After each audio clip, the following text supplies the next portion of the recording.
আসসালামু আলাইকুম ওয়া রাহমাতুল্লাহি ওয়া বারাকাতুহু। কেমন আছেন আপনারা সবাই? আশা করি ভালো আছেন। আপনারা ভিডিওর থাম্বনেইল বা শিরোনাম যেটাই বলেন, এগুলো দেখে অলরেডি বুঝে গিয়েছেন যে আজকে কি উদ্দেশ্যে এসেছি। আপনারা জানেন যে ৫০তম বিসিএস প্রিলির সার্কুলার হয়েছিল ২৬ তারিখে অর্থাৎ ২৬শে নভেম্বর এবং আজকে ৪ঠা ডিসেম্বর।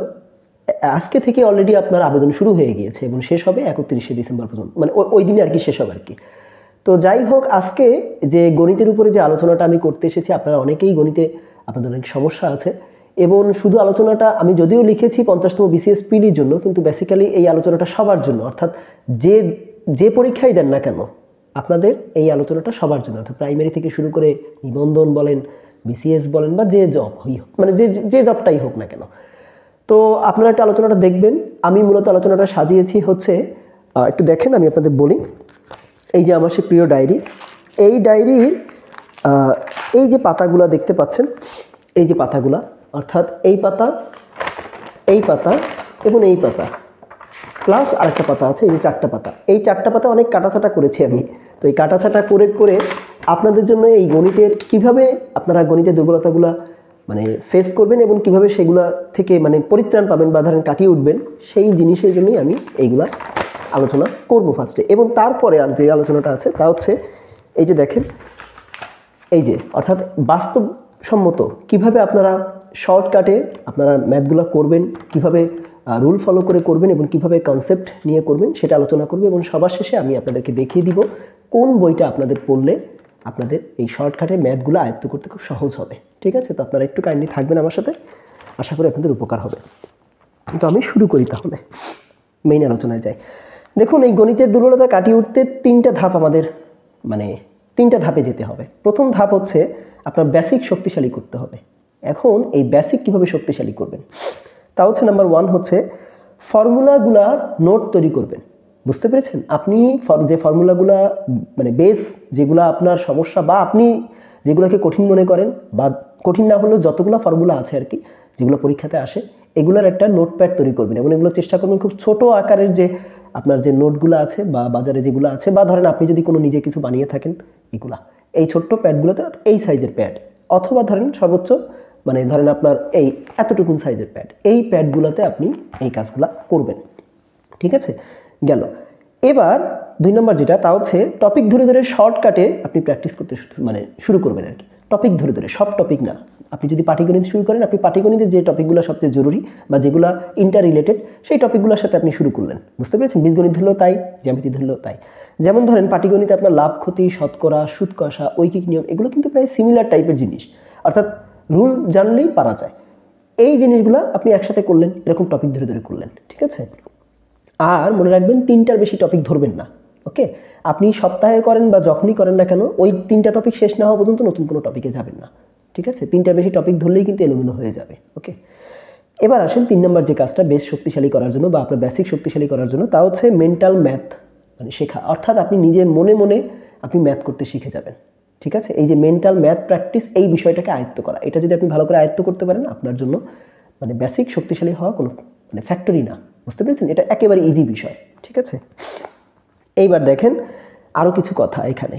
এই বেসিক শক্তিশালী বেলায় যদি কখনো দেখেন যে শর্টকাটে কোনো ম্যাথ আপনার হচ্ছে না, তাহলে তার লং ভার্সনে আপনি আগে শিখবেন এবং সেটা শেখার পরে যদি মনে করেন যে এইবার আসছে সময় আমি এবার শর্টকাটে করতে শুরু করি, এরপরে আপনি শর্টকাট ধরেন। ঠিক আছে? গেল এটা। আর হচ্ছে যখন আপনি আপনার কনসেপ্ট যে বিষয়টা, অর্থাৎ আপনি যখনই ম্যাথ করবেন, সে যে টপিকই করেন না কেন, আপনি বেসিক শক্তিশালী করতে গেলে কিন্তু আপনার কনসেপ্ট শক্তিশালী হতে হবে। আপনি কোনো একটা ম্যাথ করতেছেন কিন্তু তার কনসেপ্টই জানেন না যে এই জিনিস হলে এই রুলে আসবে, তাহলে কিন্তু আপনি সেই জিনিসটা মানে কভার আপ করতে পারবেন না। বুঝতে পেরেছেন? যেমন ধরেন আপনি যদি কাজের বিষয়ে কোনো ধরনের কোনো অঙ্ক আপনার আসে কাজ দিয়ে, তাহলে একটু স্ক্রিন দিকে দেখেন, এই কনসেপ্টটি কিন্তু প্রায়ই যায়। তা হচ্ছে ওয়ার্ক ইকুয়াল টু মানে ওয়ার্ক ইকুয়াল টু হচ্ছে ওয়ার্কের রেট গুণ টাইম আর কি। বুঝতে পেরেছেন? অর্থাৎ আপনি কাজ সমান হচ্ছে কাজের হার গুণ সময়। ঠিক আছে?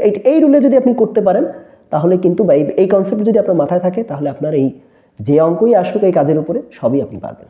ঠিক আছে? এই যে বিষয়গুলা যা হোক গেল। এবার আসেন 2 নম্বর ধাপে, তা হচ্ছে কিভাবে দক্ষতা আনবেন, অর্থাৎ আপনি ম্যাথে কিভাবে নিজেকে দক্ষ করবেন। নাম্বার 1 হচ্ছে ধাপে ধাপে আগাবেন। সব কিছু করবেন না, ধাপে ধাপে আগাবেন। বুঝতে পেরেছেন? এবং ধরেন আপনি কেমন, আমি এই কথা কিন্তু অলরেডি ওই সময় বলেছিলাম যে যে টপিকগুলো ইন্টার রিলেটেড, সেটা পাটিগণিত হোক, বীজগণিত হোক বা জ্যামিতি হোক, সেই টপিকগুলোকে একসাথে করে আপনি আগালেন। এইটা এবার আসেন বীজগণিতের বেলায় আপনি সেম কাজ করলেন, ঠিক আছে। তবে যখন আপনি জ্যামিতি করবেন তখন চেষ্টা করবেন এই ধাপে ধাপের বেলায় অ্যাটলিস্ট ত্রিকোণমিতি এবং পরিমিতি, এই যে বিষয়গুলো আছে, এই ত্রিকোণমিতি এবং পরিমিতি অধ্যায়গুলো আগে করে নেওয়ার। বুঝতে পেরেছেন? তাহলে কিন্তু আপনার জন্য সহজ হবে। তাই যদি না করেন তাহলে আপনি জ্যামিতিতে একটু ঝামেলা হওয়ার সম্ভাবনা বেশি থাকে। ওকে, এগুলোকে আয়ত্ত করতে পারলে আপনার জন্য সহজ হবে। গেল এটা। এবার আসেন নাম্বার 3 পয়েন্ট যেটা এখানে, তা হচ্ছে আপনি সর্বোচ্চ 45 মিনিট একটানা ম্যাথ করবেন, তার বেশি নয়। আপনি যদি ম্যাথের স্টুডেন্ট না হন তাহলে তো আর আপনি এই ভিডিওটা, মানে ম্যাথের স্টুডেন্ট না বলেই আপনি আমার এই ভিডিওটা দেখতে আসছেন। ম্যাথের স্টুডেন্ট হলে তার এই ভিডিও আপনার দেখার প্রয়োজন ছিল না, আপনি এমনিই পারতেন। তো যারা ম্যাথের স্টুডেন্ট না, এই আমার মতন ইংলিশের, তারা যখন এটা করবেন তাহলে তাদের জন্য আমি আমার এই বলাটা, তা হচ্ছে 45 মিনিটে বেশি যাবেন না, কারণ একটা ব্রেন মানে ক্যাপচার করে রাখতে পারে না, আমাদের তো নানা ধরনের আলতারণা থাকে, বুঝছেন। এরপরে আপনি 10 থেকে 15 মিনিট পজ দিলেন, রেস্ট নিলেন, এরপরে আবার শুরু করলেন, অর্থাৎ 45 মিনিট, এরপরে আপনার 10-15 মিনিট রেস্ট, এরপরে আবার শুরু করে এইভাবে করে করে আপনি 1.5 ঘন্টা থেকে 1.5-2 ঘন্টা বা সর্বোচ্চ 2 ঘন্টা আপনি ম্যাথ করলেন। এর বেশি করবেন না, তাহলে আপনার আরও ওর প্রতি মানে অনীহা ধরবে। বুঝতে পেরেছেন? এটা করলেই সমস্যা। যা হোক, এবার আসেন পরবর্তী টপিক, তা হচ্ছে আপনি যখন কোনো পাটিগণিত থেকে বীজগণিতে যাচ্ছেন বা বীজগণিত থেকে জ্যামিতিতে যাচ্ছেন, তখন রিভার্স যে মানে আপনার টেকনিক, অর্থাৎ রিভার্স প্র্যাকটিস যেটা বিষয়, বা ধরেন আপনি মনে করার যে রিভার্স প্র্যাকটিস, এই বিষয়টাকে আপনি তখন মানে নিজের মধ্যে আয়ত্ত করার চেষ্টা করবেন। ধরেন আপনি যখন পাটিগণিত থেকে বীজগণিতে গেলেন, তখন কিন্তু আপনার ব্রেন বীজগণিতের মতো করে চলবে, বুঝছেন। তখন যদি আপনি পাটিগণিতের যে জায়গাগুলোতে আপনার সমস্যা ছিল, সেই জায়গাগুলোর জন্য যদি একটু 5টা মিনিট সময় নিয়ে ওই মানে বীজগণিত ধরার আগে যদি সেগুলোকে একটু রিভার্স মানে পর্যায়ে যে যদি আবার একটু রিক্যাপ করার চেষ্টা করেন, তাহলে আপনার জন্য ভালো হবে। বুঝতে পেরেছেন? আবার যখন আরেকটা থেকে আরেকটা ধাপে যাবেন, এভাবে আপনি রিক্যাপ করার চেষ্টা করবেন বা রিভার্সে এসে এগুলোকে রিক্যাপ করার চেষ্টা করবেন। এবং শেষ যে বিষয়টা, তা হচ্ছে এবার আসেন, তা হচ্ছে টাইম ম্যানেজমেন্ট। দেখুন, আপনি ম্যাথে দক্ষ শুধু হলে হবে না, সেই দক্ষতার মধ্যে আপনার টাইম ম্যানেজমেন্টটাও কিন্তু দক্ষতার একটা মানে অংশ। আপনি কোনো একটা অঙ্ক পারতেছেন না, সেই ক্ষেত্রে আপনি প্রথমে 5টা মিনিট সময় ব্যয় করেন, এরপরে দেখবেন যে ওই অঙ্কটা আপনি পরবর্তী দিন, অর্থাৎ প্রথম দিন 5 মিনিট, পরবর্তী দিন আপনি 3 মিনিটই পারতেছেন, তারপরের দিন আপনি 1 মিনিটই পারতেছেন। তাই যদি হয় তাহলে আর এরপরে আর বেশি এক্সট্রা চেষ্টা করার দরকার নেই, কারণ আপনি যখন মানে অবজেক্টিভ আকারে প্রশ্নগুলো পাবেন, তখন ওই 1 মিনিটে যেটা পারছেন ওটা তখন আপনি ইজিলি 20 থেকে 30 সেকেন্ডের মধ্যে পেরে যাবেন। যদি তারপরেও মনে হয় যে না আবার আরও প্র্যাকটিস দরকার, তো আপনি বারবার ওইটা নিয়ে মেন্টাল ম্যাথ করতে থাকেন, দেখবেন আপনার মানে 20 থেকে 25 সেকেন্ডের মধ্যে ওই ম্যাথটা পারা কোনো কঠিন কোনো কিছুই না, বুঝছেন। রুল এবং কনসেপ্ট যদি মাথার মধ্যে তখন গেঁথে যায়, তখন মেন্টাল ম্যাথ প্র্যাকটিস করার কোনো বিষয় না। ঠিক আছে, এইবার আসেন শেষ যে ধাপ, তা হচ্ছে মানে কিভাবে ভুল কমাবেন। দেখেন, ম্যাথে আমাদের ভুল হয়, কিন্তু আমরা এই জিনিসগুলো কমানোর জন্য কি টেকনিক আমাদের ফলো করা উচিত, এটা আসলে খুব টাফ একটা বিষয়। তারপর আমি 3টা টেকনিক আমি অন্তত মানে মানে অ্যাটলিস্ট খুঁজে বের করেছি আর কি। একটু দেখেন, নাম্বার 1 হচ্ছে আপনি অপশন দেখে দেখে অঙ্ক করার চেষ্টা করুন। দেখুন, প্রশ্নে ভুল থাকতেই পারে, তারপরও অ্যাটলিস্ট 99% টাইমে প্রশ্নে ভুল থাকে না। তো সেক্ষেত্রে বিশেষ করে বিসিএসে, সেক্ষেত্রে আপনি যদি অপশনগুলো দেখেন, তাহলে কিন্তু আপনার ওই অঙ্ক মানে করা কিন্তু সহজ হয়ে যায়, কারণ কিছু কিছু অপশন দেখলেও মনে পড়ে যে এটা এরকম হতে পারে।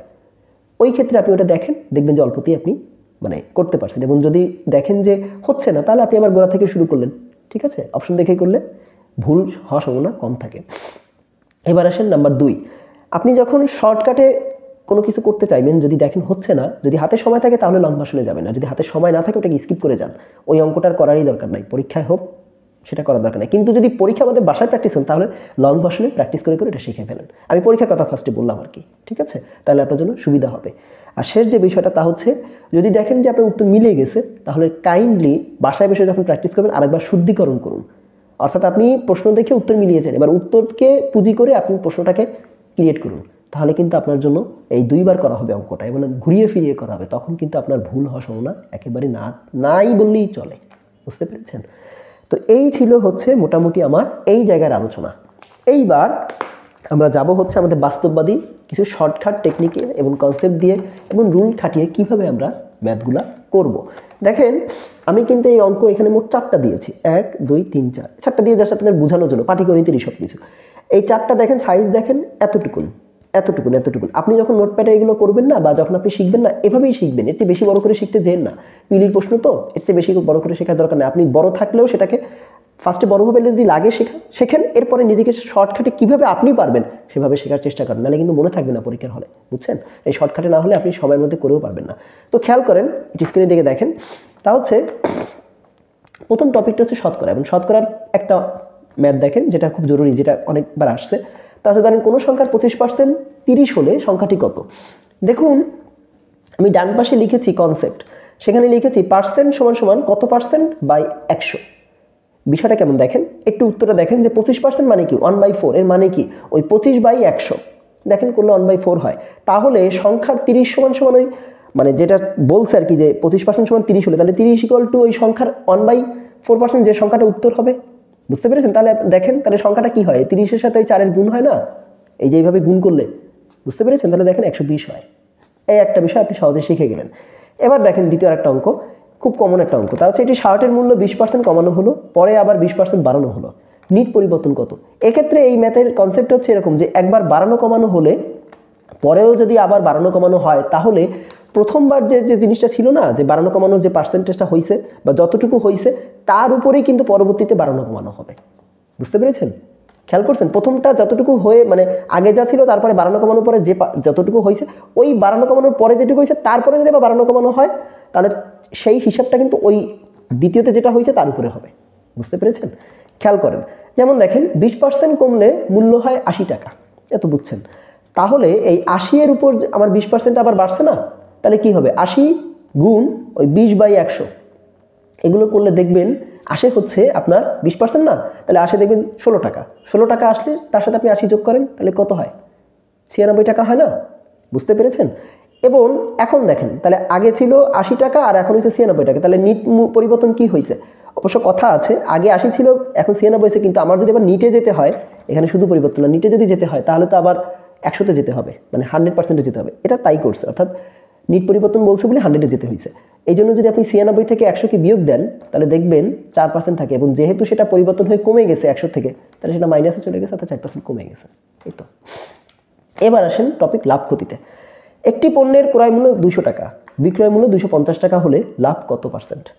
দেখেন এখানে কনসেপ্টটা কেমন, আপনার লাভ হোক বা ক্ষতি হোক সব হিসাব কিন্তু ক্রয় মূল্যের উপরে হবে, বিক্রয় মূল্যের উপরে না। এটা হচ্ছে মেইন কনসেপ্ট, এটা সবসময় মাথায় রাখবেন লাভ ক্ষতির অঙ্কে। তাহলে দেখেন লাভ কি হচ্ছে, 250 টাকা থেকে বিক্রয় মূল্য থেকে ক্রয় মূল্য বিয়োগ দেন, 50 টাকা থাকে, তাহলে লাভের পার্সেন্টেজ কি হবে?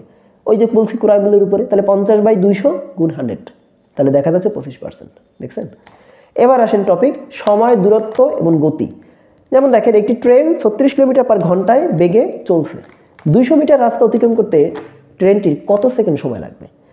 36 কিলোমিটার পার ঘন্টায় চলতেছে, কিন্তু কিলোমিটারে হিসেবে আছে, আর বলছে 200 মিটারে হিসাব, তাহলে কিন্তু হিসাব আলাদা হবে। দেখেন তাহলে কি করেছি, দেখেন কনসেপ্ট হচ্ছে কি, এখানে কনসেপ্ট প্লাস রুল একই জিনিস এই অঙ্কটার বেলায়। তা হচ্ছে সময় ইকুয়াল টু দূরত্ব বাই বেগ, এটা হচ্ছে মেইন কনসেপ্ট বা রুল। এখন দেখেন কি করেছি, 36 কিলোমিটার পার ঘন্টা যদি দিই, সেক্ষেত্রে আমি কি করেছি, কিলোমিটারকে ফার্স্টে মিটার করেছি, 36কে আমি 1000 করেছি মনে মনে, এবং আমার যে ঘন্টা ছিল তাতে মানে 60 মিনিটে তো 1 ঘন্টা, সেটাকে যদি আমি সেকেন্ডে প্রকাশ করি তাহলে দেখা যাচ্ছে 60 গুণ 60 সেকেন্ড, 36 সেকেন্ড, ওটাকে আমি করেছি ভাগ দিয়ে দেখেন 10 মিনিট পার সেকেন্ড হয়। দেখছেন? অর্থাৎ 36 কিলোমিটার পার ঘন্টা equal to 10 minute per second. তাহলে সময় ইকুয়াল টু যেহেতু দূরত্ব বাই বেগ, তাহলে একটু দেখেন কি দাঁড়ায়, অর্থাৎ 200/10 20 সেকেন্ড। বুঝতে পেরেছেন? এটাই হচ্ছে বিষয়। এইভাবেই আপনাদেরকে এই ম্যাথগুলো সংক্ষেপে সংক্ষেপে করতে হবে। এখন প্রথমে দেখতেছেন এত বড় না, এরপর দেখবেন আরও সহজ হয়ে গেছে, আপনার কাছে ইজিলি পেয়ে যাচ্ছেন এইভাবে সংক্ষেপে করলে।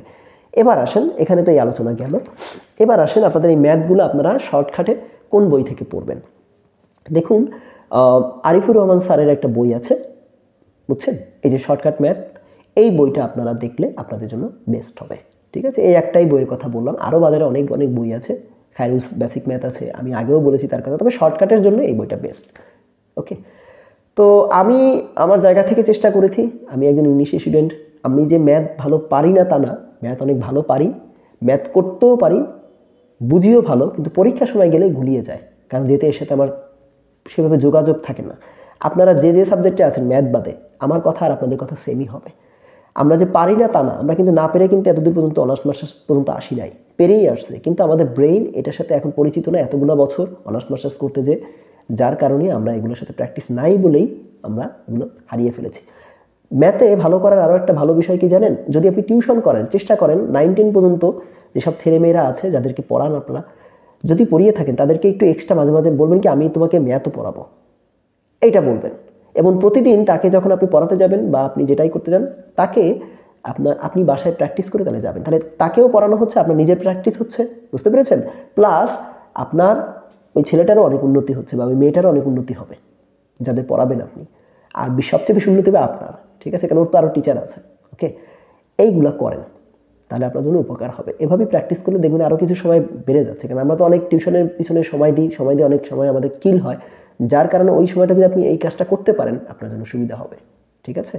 তো ভালো থাকবেন, আমি আমার জায়গা থেকে চেষ্টা করেছি, আশা করি আপনাদের উপকারে এসেছে। যদি উপকারে না এসে থাকে কোথায় খারাপ লাগছে বলবেন, উপকারে আসলে কোথায় ভালো লাগছে সেটাও বলবেন, এবং আমি পরবর্তীতে চেষ্টা করব কীভাবে ইংরেজি দুর্বলতা কাটিয়ে উঠবেন, কীভাবে বাংলায় ভালো করবেন, প্রত্যেকটা টপিক ধরে ধরে আমি একটু আসার অ্যাটলিস্ট এই বিসিএসের যে প্রায় মানে পিলি যখন হবে না, যেহেতু আপাতত তো হচ্ছে না, নির্বাচনের জন্য হবে কিনা তার কোনো ঠিক নাই, তো আমি চেষ্টা করবো এর মধ্যে আপনাদের কাছে এগুলো নিয়ে আসা, আপনাদের উপকার হবে আশা করি। আজকের মতো এখানেই বিদায় নিচ্ছি, ভালো থাকবেন। আসসালামু আলাইকুম ওয়া রাহমাতুল্লাহি ওয়া বারাকাতুহু।